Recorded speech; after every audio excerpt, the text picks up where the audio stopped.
Hello guys, I am here with a new video. In this video I'll tell you how we can shut down our computer in a simple step.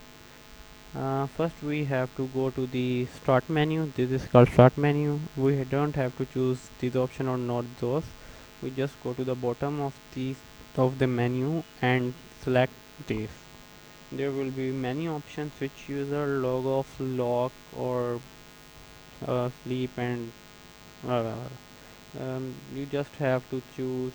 If you are going to for a few minutes or few hours, you have to choose the sleep button, or other are same. Your application will be remain open. And if you are going out for hangout with friends, you have to choose the shutdown button beneath this menu. In this way you can shut down your PC. Thanks.